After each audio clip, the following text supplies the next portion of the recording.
In a quiet village bound by ancient traditions, a young girl dares to question a ritual no one understands, a mysterious journey of carrying stones to a hill every decade. But when her curiosity uncovers a secret buried for generations, the truth shakes the village to its core. What happens when the weight of tradition clashes with the power of truth? Stay tuned for this captivating tale of courage, discovery, and transformation in The Weight of Tradition. The Weight of Tradition. In the quiet village of Sundarvan, surrounded by green hills and thick forests, life moved at the pace of the seasons. The villagers lived by rules and customs passed down for generations. Among these was the carrying of the stone, a ritual held every 10 years. The ritual was simple. Each villager would go to the river, select a stone, and carry it to the top of a steep hill. There, they would place it on a growing pile and say a prayer. The elders claimed it was to honor the ancestors, to ensure the village's prosperity. But no one really knew why. Rena, a 16-year-old girl with sharp eyes and an even sharper mind, couldn't stop thinking about the ritual. Her parents, like everyone else, treated it with great respect. But Rena found it strange. Why stones? Why the hill? She had asked these questions before, only to be shushed by her mother. "It's tradition," her mother said. "Don't ask foolish questions." As the day of the ritual approached, the village buzzed with activity. Families prepared meals for the gathering, and everyone went to the river to choose their stones. Some villagers picked smooth, round stones that were easy to carry. Others, wanting to prove their strength, selected large, heavy rocks.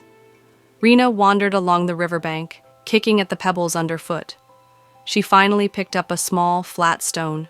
It was light and easy to hold, but her heart felt heavy with unanswered questions. The morning of the ritual arrived. The villagers gathered at the foot of the hill, dressed in their best clothes, each holding their chosen stone. The elders, led by the stern Elder Kiran, began the climb first, chanting prayers as they went. The rest of the villagers followed in silence. The climb was hard. The hill was steep, and the path wound through thick trees and rocky terrain. Rena struggled to keep up, her thoughts racing faster than her feet. At the top, the pile of stones from past rituals stood tall, like a monument to something forgotten. One by one, the villagers placed their stones on the pile, muttered a prayer, and stepped back. When it was Rena's turn, she hesitated. Her small stone felt enormous in her hand. "Why do we do this?" she asked suddenly, her voice breaking the solemn silence. The villagers turned to her, shocked. Elder Kiran frowned. "It is to honor the ancestors," he said firmly. "But how does carrying stones honor them?" Rena asked. "What does it mean?"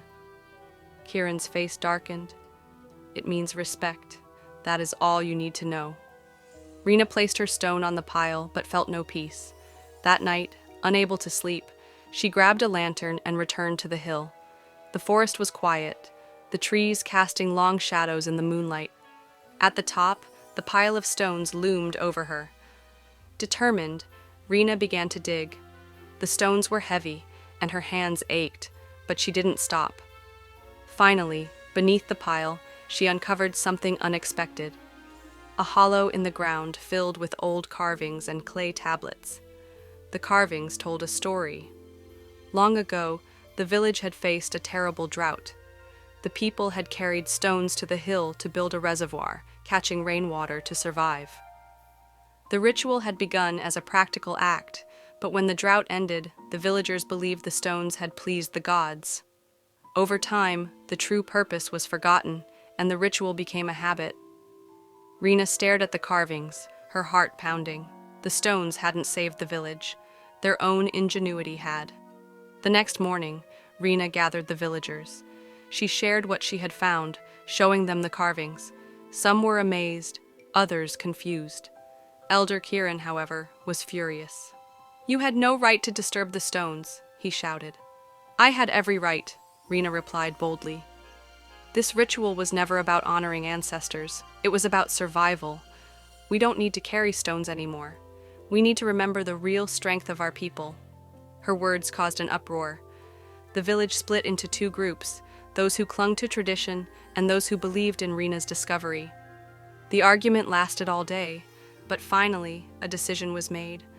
The villagers would keep the ritual, but it would change. Instead of carrying stones, they would climb the hill together and share stories of the past. They would honor their ancestors by celebrating their resilience and creativity, not by blindly repeating old habits. Years later, the village flourished like never before. The old pile of stones became a symbol of the past, while the new tradition brought the villagers closer together.